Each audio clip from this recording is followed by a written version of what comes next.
نحمده ونصلي على رسوله الكريم اما بعد فاعوذ بالله من الشيطان الرجيم بسم الله الرحمن الرحيم رب اشرح لي صدري ويسر لي امري واحلل عقدة من لساني يفقهوا قولي۔ السلام علیکم ورحمۃ اللہ وبرکاتہ۔ ناظرین، پروگرام اللہ کے خوبصورت نام کے ساتھ آپ کی خدمت میں حاضر ہیں۔ آج ہم انشاءاللہ اللہ تعالی کے نام الوہاب پر بات کریں گے۔ الوہاب کا معنی ہوتا ہے بہت زیادہ عطا کرنے والا، بے پناہ نوازشیں کرنے والا اور مسلسل عطا کرنے والا، مسلسل بخشنے والا، ہمیشہ دیتا ہی رہنے والا۔ اگر ہم اپنی زندگی پر غور کریں تو ہم دیکھتے ہیں کہ ہمارے پاس جو کچھ بھی ہے وہ سب دراصل اللہ سبحانہ و تعالیٰ کا ہی دیا ہوا ہے، اور اللہ سبحانہ و تعالیٰ جب سے اس نے مخلوق کو پیدا کیا ہے وہ ہمیشہ سے دے رہا ہے، اور دینے سے اس کے خزانوں میں کسی قسم کی کوئی کمی نہیں آتی۔ ہمارے پاس جو کچھ بھی ہے، جتنا بھی ہے، جہاں بھی ہے، جب بھی ہے، وہ سب اسی کا دیا ہوا ہے۔ ہم ایک ایک ذرے کے لیے اسی کے محتاج ہیں۔ اور پھر وہاب کا لفظ ہبہ سے نکلا ہے، اور ہبہ جو ہے اس کا معنی ہوتا ہے بغیر عوض کے کسی کو کوئی چیز دینا۔ یعنی اللہ تعالیٰ نے ہمیں جو کچھ بھی دیا ہے اس کے بدلے میں ہم سے کوئی قیمت نہیں لی، ہمیں سب کچھ بغیر کسی قیمت کے ادا کیا ہے۔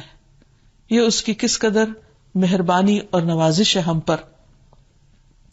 اگر وہ ہم سے ہر چیز کا حساب کرتا اور ہر چیز سے ہم پر مواخذہ کرتا تو پھر ہم کیا کرتے؟ ہم سب اس بارے میں سوچ سکتے ہیں۔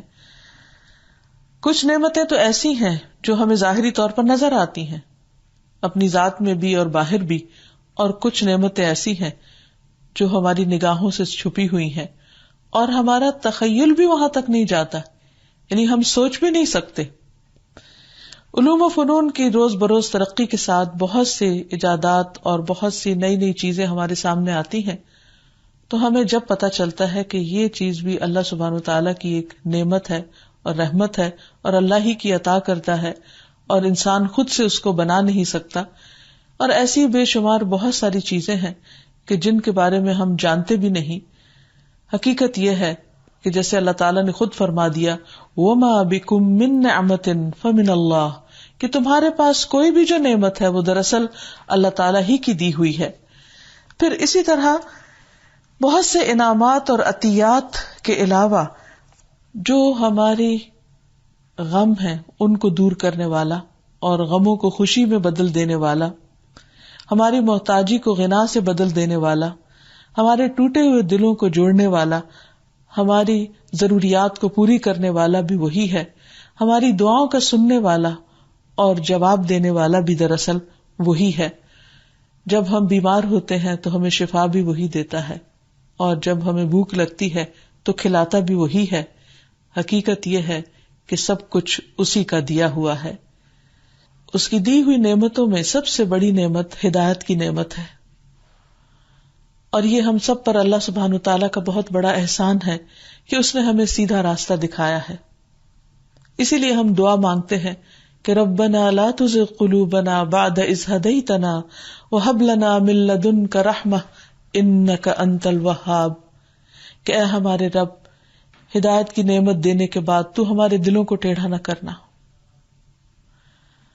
اور ہمیں اپنے پاس سے رحمت عطا کرنا، کیونکہ تو بہت زیادہ عطا کرنے والا ہے، تو بے حد و حساب نوازنے والا ہے، لہذا تو ہمیں اپنی رحمتوں سے نواز، اس دنیا میں بھی اور آخرت میں بھی۔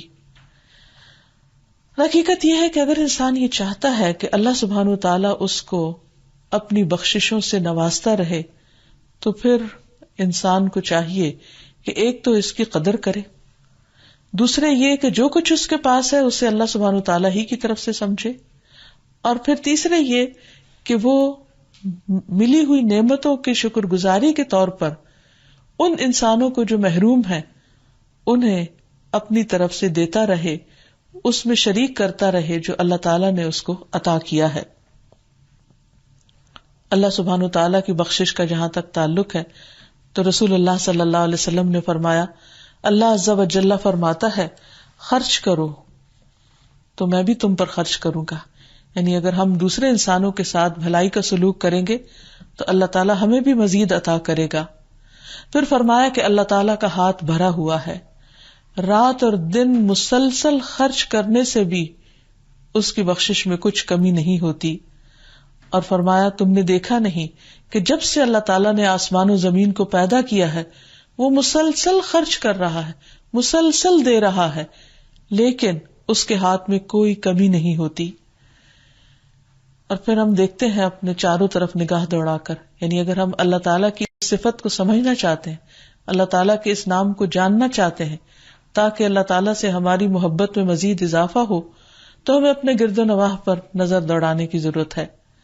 قرآن مجید میں اللہ تعالیٰ فرماتے ہیں سورۃ الرحمن میں وَالْأَرْضَ وَضَعَهَا لِلْأَنَامِ فِيهَا فَاكِهَةٌ وَالنَّخْلُ ذَاتُ الْأَكْمَامِ وَالْحَبُّ ذُو الْعَصْفِ وَالرَّيْحَانُ فَبِأَيِّ آلَاءِ رَبِّكُمَا تُكَذِّبَانِ. اور زمین کو اس نے ساری مخلوق کے لیے بنایا، یعنی صرف انسان کے لیے نہیں ہے، باقی جانوروں کے لیے بھی ہے، اور ان کو بھی یہاں جینے کا حق ہے، جس میں ہر طرح کے پھل ہیں اور کھجور کے درخت بھی جن کے خوشوں پر غلاف ہوتے ہیں، اور اناج بھوسی والا اور خوشبودار پھول بھی. اے جن و انس، تم اپنے پروردگار کی کون کون سی نعمتوں کو جھٹلاؤ گے. یعنی یہ نعمتیں ہر طرف بکھری ہوئی ہیں. اگر انسان کی نعمتوں پر نظر جائے اور واقعی ان پر غور و فکر کرے تو پھر شکوے کی کوئی گنجائش ہی باقی نہیں رہتی، اور انسان پوری طرح اپنے دل و جان سے اپنے رب کا وفادار ہو جائے. لیکن عام طور پر ہماری نگاہ اللہ تعالیٰ کی نعمتوں کو دیکھ نہیں پاتی، جس کی وجہ سے ہماری زندگی عموماً مایوسیوں کا شکار رہتی ہے یا پریشانیوں کا. ہم صرف انہی باتوں پر بار بار سوچتے رہتے ہیں یا اس چیز پر بار بار کڑتے رہتے ہیں جس کی ہماری زندگی میں کوئی کمی ہوتی، حالانکہ ہمارا رب رحمان جس کے خزانے بھرے ہوئے ہیں، وَلِلَّهِ خَزَائِنُ السَّمَاوَاتِ وَالْأَرْضِ، جو آسمان و زمین کے خزانوں کا مالک ہے، وہ جب دینا چاہے جتنا بھی جس کو دینا چاہے اس کو کوئی مشکل نہیں. لیکن اگر کسی وقت وہ ہمیں کوئی چیز نہیں دیتا تو اس کے پیچھے کوئی بڑی حکمت کار فرما ہوتی ہے، اور ہم اللہ تعالیٰ کے اس فیصلے کو نہ سمجھنے کی وجہ سے بعض اوقات اللہ تعالیٰ سے ناراض رہتے ہیں اور پریشان رہتے ہیں. اللہ سبحانہ وتعالیٰ فرماتے ہیں أَلَمْ تَرَوْا أَنَّ اللَّهَ سَخَّرَ لَكُم مَا فِي السَّمَاوَاتِ وَمَا فِي الْأَرْضِ وَأَسْبَغَ عَلَيْكُمْ نِعَمَهُ ظَاهِرَةً وَبَاطِنَةً. کیا تم دیکھتے نہیں کہ جو کچھ آسمانوں اور جو کچھ زمین میں ہے سب اللہ نے تمہارے لیے کام پہ لگا دیا ہے. یعنی آسمانی قوتیں بھی اور زمین کی قوتیں سب تمہاری خدمت پہ لگی ہوئی ہیں. جیسا کہ ایک اور جگہ پر فرمایا خلق لکم ما فی الارض جمیعا، کہ زمین میں جو کچھ ہے وہ سارے کا سارا تمہارے لیے بنایا ہے. یعنی اتنی بے شمار نعمتیں جن کو ہم گن نہیں سکتے وہ اللہ تعالیٰ نے انسان کی خدمت میں لگا دی ہیں، مسخر کر دی ہیں، اور فرمایا کہ اس نے اپنی تمام ظاہری اور باطنی نعمتیں تم پر پوری کر دی ہیں. تو ہمارے لیے لازم ہے کہ ہم اس کے شکر گزار بندے بنے، ورنہ اس کے دینے میں، اس کی عطا میں، اس کی بخشش میں کچھ کمی نہیں. اسی طرح قرآن مجید کی دیگر آیات سے ہمیں پتہ چلتا ہے کہ اللہ تعالیٰ نے کیا کیا پیدا کیا، اور ان تمام چیزوں کے تذکرے کا مطلب یہ ہے کہ ایک یاد دہانی ہو. جیسے فرمایا هو الذی انزل من السماء ماء، بارش کی نعمت کو، اپنی رحمت کو کچھ ان الفاظ میں بیان فرمایا. وہی ہے جس نے تمہارے لیے آسمان سے پانی برسایا جسے تم پیتے بھی ہو، اور اس سے نباتات بھی اگتی ہے، یعنی پودے بھی مستفید ہوتے ہیں، اور تم مویشیوں کو چراتے ہو، یعنی تمہارے جانور بھی فائدہ اٹھاتے ہیں. اور اسی پانی سے اس نے تمہارے لیے کھیتی، زیتون، کھجور، انگور اور ہر طرح کے پھل پیدا کیے. پانی ایک ہی ہوتا ہے، لیکن جب وہ ان پھلوں کے اندر رس کی صورت میں آتا ہے تو اس کے ذائقے، رنگ اور خوشبو مختلف ہو جاتے ہیں. فرمایا اس میں غور و فکر کرنے والوں کے لیے ایک بہت بڑی نشانی ہے. اس نے تمہارے لیے رات اور دن کو، نیز سورج اور چاند کو مسخر کر رکھا ہے.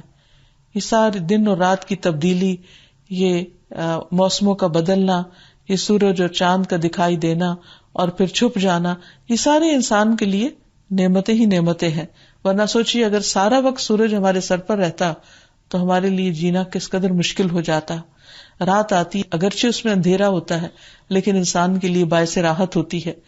فرمایا کہ یہ سب اسی کے حکم کے پابند ہے، یعنی ان سب کو اسی نے ڈسپلن کر رکھا ہے، ورنہ اگر انسانوں کو دے دیا جاتا کہ وہ اپنی مرضی سے رات لائیں اور دن لائیں تو کبھی بھی انسانوں کا اس پر اتفاق نہ ہوتا اور دنیا میں مزید فساد پیدا ہو جاتا. فرمایا بلا شبہ اس میں سوچنے والوں کے لیے بہت سی نشانیاں ہیں. پھر اسی طرح یہ ہے کہ کچھ چیزیں تو انسان اپنی ضرورت کی رب سے مانگتا ہے، لیکن اس سے کہیں زیادہ ہے وہ سب کچھ جو اللہ تعالیٰ نے ہمیں بن مانگے عطا کیا ہے. اللہ تعالیٰ فرماتے ہیں واللہ اخرجکم من بطون امہاتکم لا تعلمون شیئا، اللہ نے تمہیں تمہارے ماؤں کے پیٹوں سے نکالا اس حال میں کہ تم کچھ بھی نہیں جانتے تھے. اور پھر جب انسان دنیا میں آتا ہے اللہ اس کو آنکھ، کان، دل، دماغ دیتا ہے، وہ دیکھ کر بہت سی چیزیں سیکھتا ہے، سن کر بہت کچھ سیکھتا ہے. پھر زبان عطا کی اللہ نے کہ جس سے وہ بولتا ہے، اظہار خیال کر سکتا ہے، پھر غور و فکر کرتا ہے اور یوں وہ ترقی کی منزلیں طے کرتا چلا جاتا ہے. فرمایا وَجَعَلَ لَكُمُ السَّمْعَ وَالْأَبْصَارَ وَالْأَفْئِدَةَ لَعَلَّكُمْ تَشْكُرُونَ، اس نے تمہارے لیے کان، آنکھیں اور دل بنائے تاکہ تم اس کا شکریہ ادا کرو. تو ہمارے اوپر لازم یہ ہے کہ ہم اللہ تعالیٰ کی ان نعمتوں کو دیکھ کر، ان میں غور و فکر کر کے ان پر شکر ادا کرنے والے بنے. اور اس کا وعدہ بھی ہے کہ لئن شکرتم لأزیدنکم، اگر تم شکر ادا کرو گے تو میں تمہیں اور زیادہ دوں گا. اس موقع پر یہ بات بھی یاد رکھنی چاہیے کہ اللہ تعالیٰ نے رزق کی تقسیم اپنی مرضی کے ساتھ کی ہے. کسی کو زیادہ دیا ہے، کسی کو کم دیا ہے، اور جس کو جس چیز سے چاہا نوازا. اس لیے انسان کو اللہ تعالیٰ کی تقسیم پر راضی رہنا چاہیے. اگر اس کی زندگی میں کسی چیز کی کمی ہے تو اس پر اللہ تعالیٰ سے ناراض نہیں ہونا چاہیے، بلکہ اس پر بھی شکر گزار ہونا چاہیے، کیونکہ اس میں اس کی خاص حکمت ہے. اور اللہ تعالیٰ جس کو جو چاہے نوازے. رسول اللہ صلی اللہ علیہ وسلم نے فرمایا اپنی زندگی میں نیکیاں کرتے رہو اور اللہ تعالیٰ کی رحمت کے عطیات کے درپے رہو، کیونکہ اللہ تعالیٰ جس کو چاہتا ہے اپنی رحمت کے عطیات عطا کرتا ہے. بعض اوقات ایک چیز وقتی طور پر اللہ تعالیٰ نہیں دیتا، لیکن بندہ جب اس سے مانگتا ہے تو اللہ تعالیٰ اپنی رحمتیں عام کر دیتا ہے.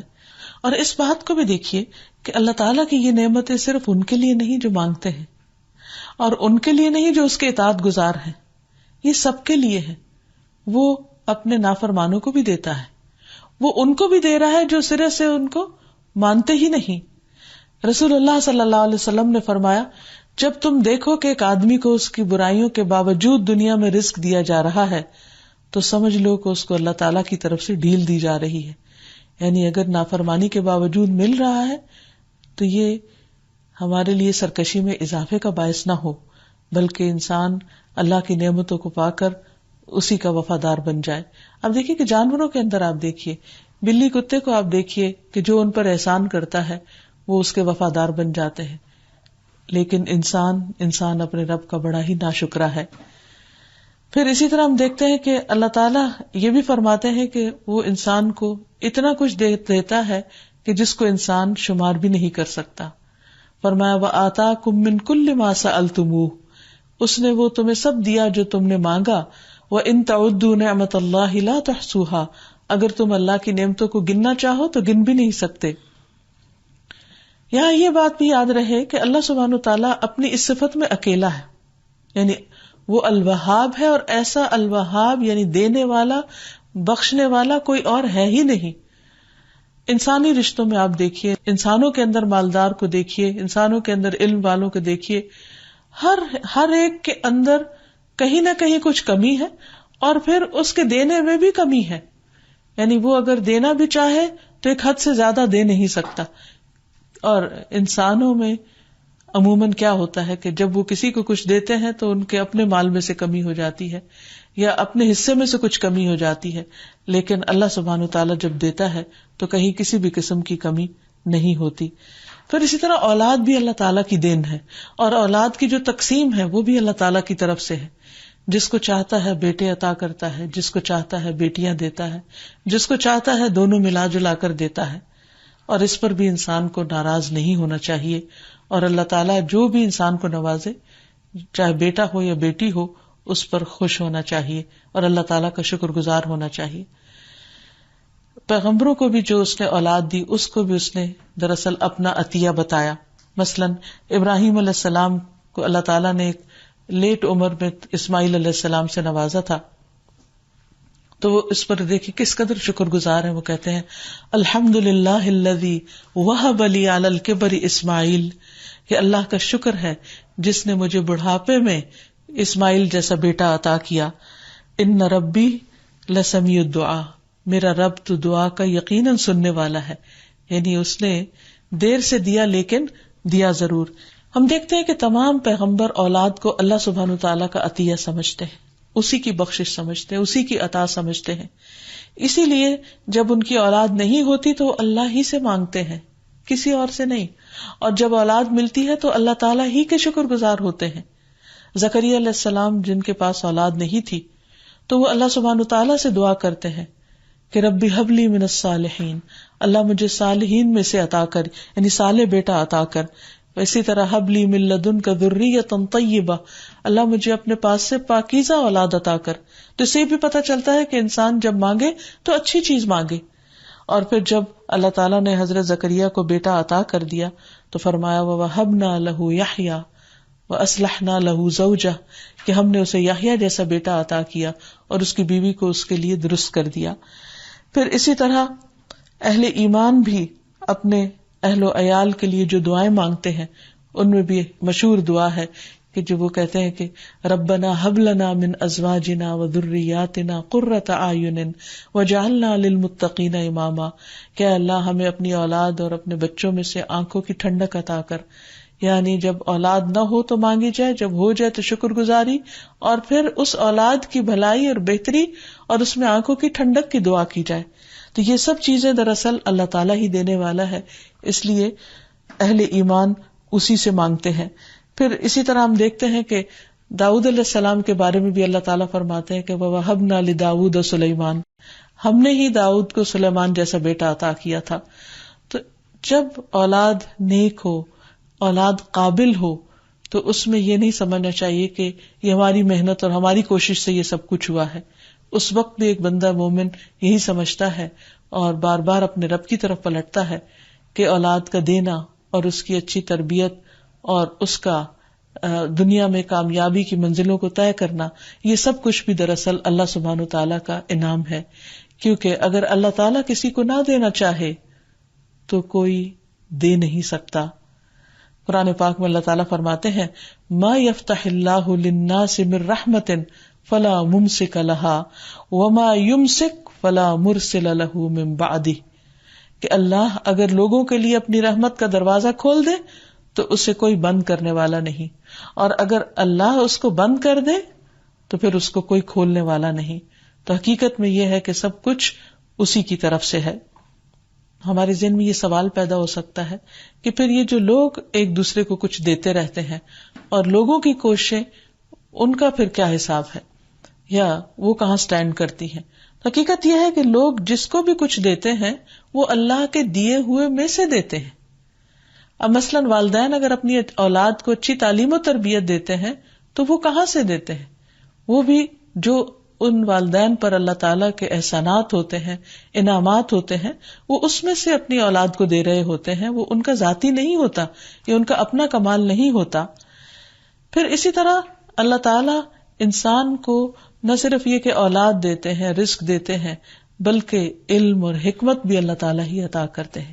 اس لیے قرآن مجید میں آتا ہے یؤتی الحکمت من یشاء ومن یؤت الحکمت فقد اوتی خیرا کثیرا، جس کو چاہتا ہے حکمت عطا کرتا ہے، وزڈم، دانائی، سمجھ بوجھ، اور جس کو یہ حکمت عطا کر دی گئی اس کو حقیقت میں بہت بڑا خیر مل گیا، بہت بڑی بھلائی مل گئی.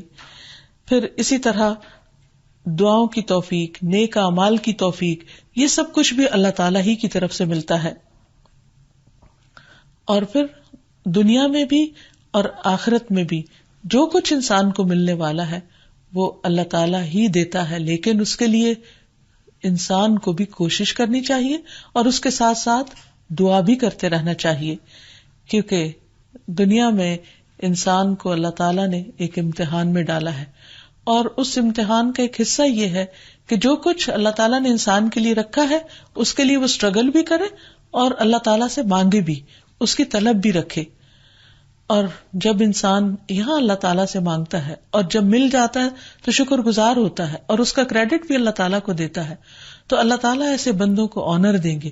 اور کل قیامت کے دن جب اپنے مومن بندوں کو جنت الفردوس سے نوازیں گے تو وہاں بندے پہ جو کچھ چاہیں گے، جو طلب کریں گے، وہ ان کی صرف خواہش پر ان کو مل جائے گا.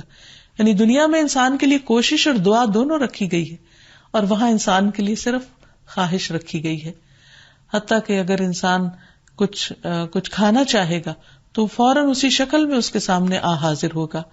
مثلاً جنت میں جو ان کا پسندیدہ کھانا ہوگا وہ ان کو دیا جائے گا، اور اس میں کوئی روک ٹوک نہیں ہوگی. لا مقطوعۃ ولا ممنوعۃ. قرآن پاک میں آتا ہے لہم فیہا فاکہۃ ولہم ما یدعون. اس جنت میں ان کے لیے پھل ہوں گے اور جو کچھ وہ طلب کریں گے، جو بھی آرڈر کریں گے، جو بھی خواہش کریں گے، اور خواہش کرتے ہی مل جائے گا.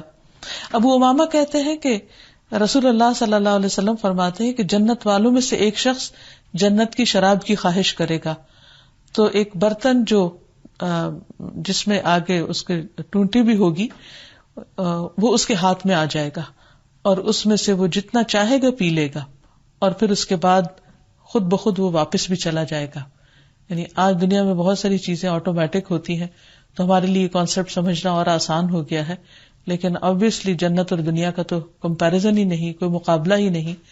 کہنے کا مطلب یہ ہے کہ دنیا کی نعمتیں دینے والا بھی وہی ہے، اور آخرت میں بھی سب کچھ عطا کرنے والا، بخشنے والا بھی وہی ہے.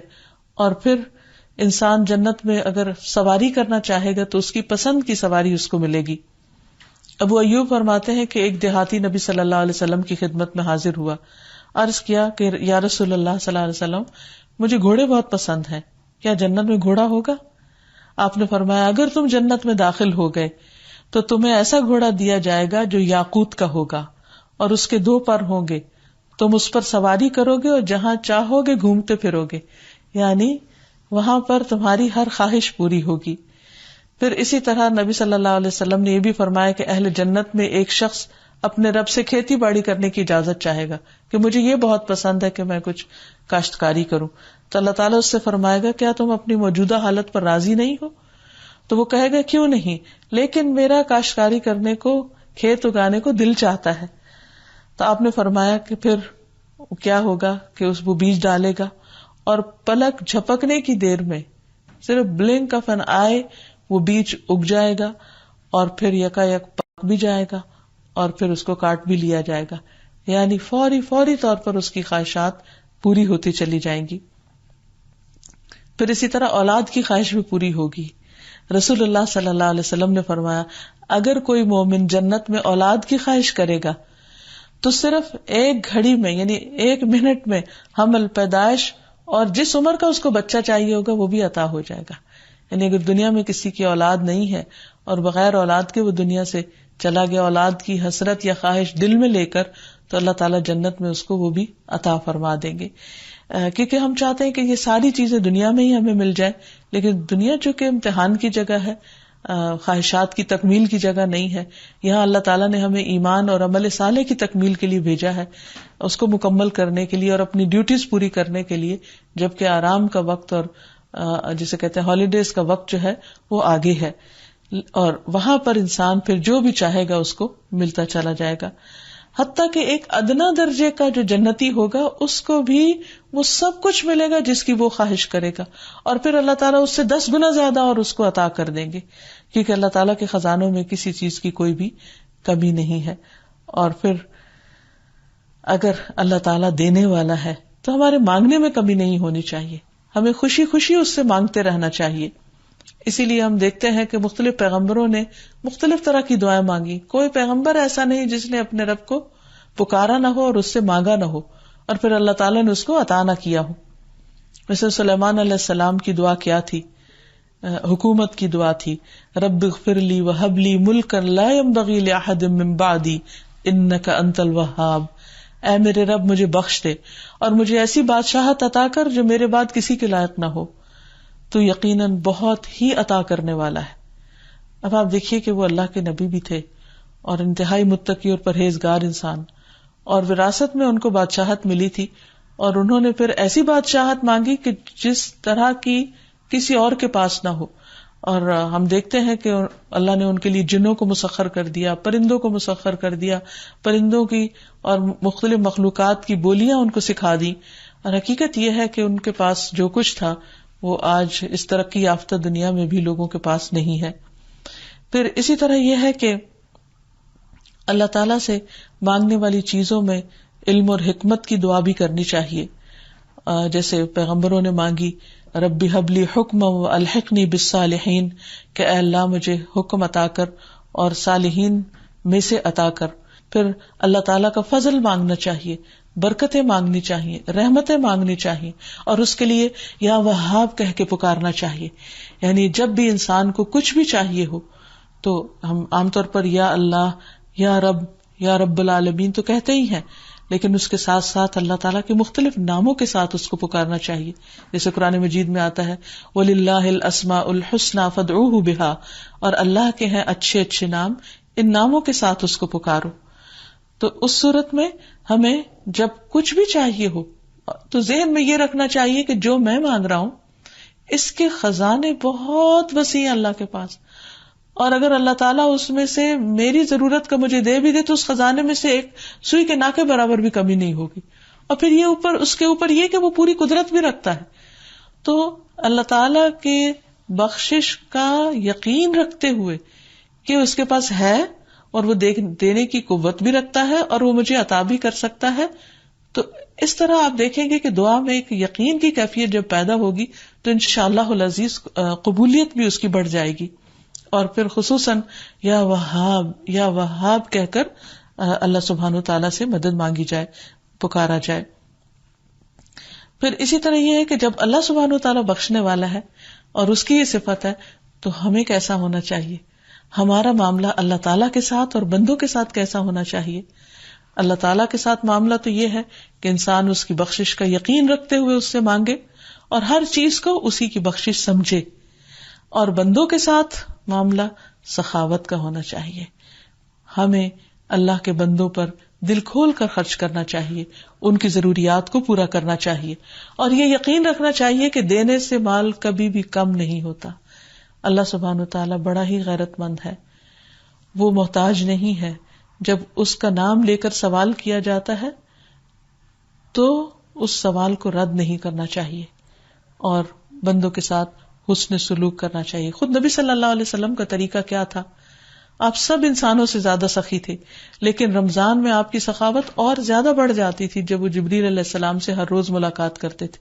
تو اس سے یہ بھی پتہ چلتا ہے کہ جب اچھی صحبت میں انسان ہوتا ہے تو اس کے نیکی کرنے کی جو صلاحیت ہے اور قوت ہے وہ کئی گنا اور زیادہ بڑھ جاتی ہے.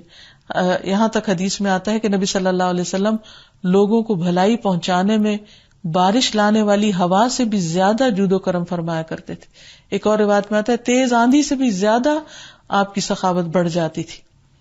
خود ہم دیکھتے ہیں کہ رسول اللہ صلی اللہ علیہ وسلم کی زندگی ہمارے لیے ایک بہترین نمونہ ہے کہ آپ کس قدر عطا کرنے والے تھے, کس قدر لوگوں کو بخشنے والے تھے, نوازنے والے تھے.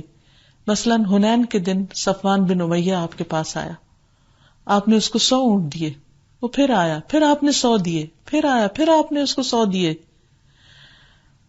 کہنے لگا کہ یا رسول اللہ صلی اللہ علیہ وسلم, آپ مجھے دنیا میں تمام لوگوں سے زیادہ مبغوض تھے, پھر آپ مجھے مسلسل عطا فرماتے رہے یہاں تک کہ آپ مجھے تمام لوگوں سے زیادہ محبوب ہو گئے. یہ ہے دلوں کو جیتنے کا راز, یہ ہے محبتوں کو عام کرنے کا راز کہ انسان اپنی ذات پر دوسروں کو ترجیح دے. پھر اسی طرح حضرت انس کہتے ہیں کہ اسلام قبول کرنے پر رسول اللہ صلی اللہ علیہ وسلم سے جو بھی چیز مانگی گئی آپ نے وہ چیز عطا فرما دی. ایک آدمی آیا, آپ نے 2 پہاڑوں کے درمیان کی بکریاں اسے عطا فرما دی, تو وہ اپنی قوم کی طرف آیا اور اس نے کہا اے میری قوم اسلام قبول کر لو, کیونکہ محمد صلی اللہ علیہ وسلم اتنا دیتے ہیں کہ انہیں فاقہ کشی کا خوف نہیں ہوتا, فقر کا ڈر نہیں ہوتا. پھر اسی طرح اگر لوگ تنگ بھی کریں تو بھی ناراض ہو کر دینا نہیں چھوڑنا چاہیے. جیسے حضرت ابوبکر رضی اللہ تعالیٰ عنہ کو اس وقت جب سخت صدمہ پہنچا حضرت عائشہ پر جب الزام لگایا گیا, تو اس موقع پر جس کو وظیفہ دے رہے تھے وہ بھی الزام لگانے والوں میں شامل تھا.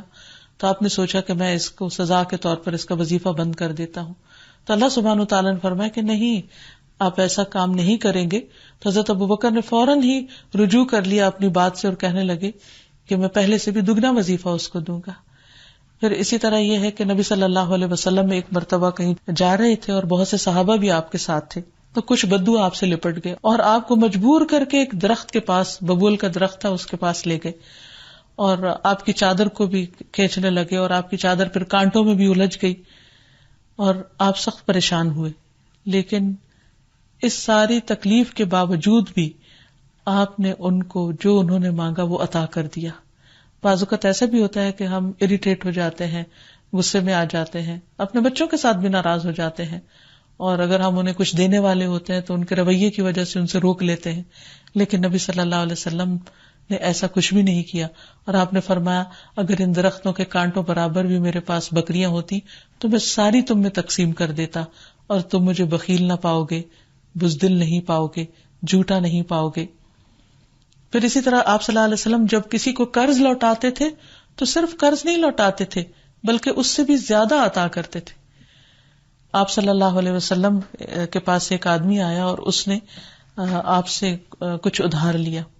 جب اس نے آ کے آپ سے قرض کا مطالبہ کیا تو آپ نے پہلے اس کو ادھار واپس کیا اور جتنا ادھار تھا اتنی ہی رقم اور عطا کر دی. آپ نے فرمایا کہ آدھا تمہارا قرض ہے اور آدھا میری طرف سے عطیہ ہے. پھر یہ کہ دینے کے بعد کسی سے بدلہ نہیں چاہنا چاہیے، بدلہ اللہ تعالیٰ سے ہی لینا چاہیے اور اسی سے امید رکھنی چاہیے، اسی سے ہی توقع رکھنی چاہیے کیونکہ وہ سب سے زیادہ عطا کرنے والا ہے. اگر انسان انسانوں سے بدلے کی توقع رکھتا ہے تو زیادہ سے زیادہ انسان کسی کو کیا دے سکتا ہے.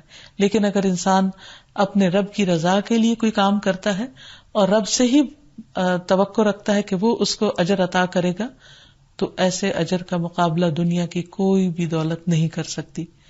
اسی لیے اہل ایمان جب کسی بھوکے کو کھانا کھلاتے ہیں تو وہ کیا کہتے ہیں، انما نطعمکم لوجہ اللہ لا نرید منکم جزاء ولا شکورا، کہ ہم تمہیں اللہ کی خاطر کھلا رہے ہیں، ہم تم سے کسی قسم کا کوئی بدلہ اور شکریہ نہیں چاہتے.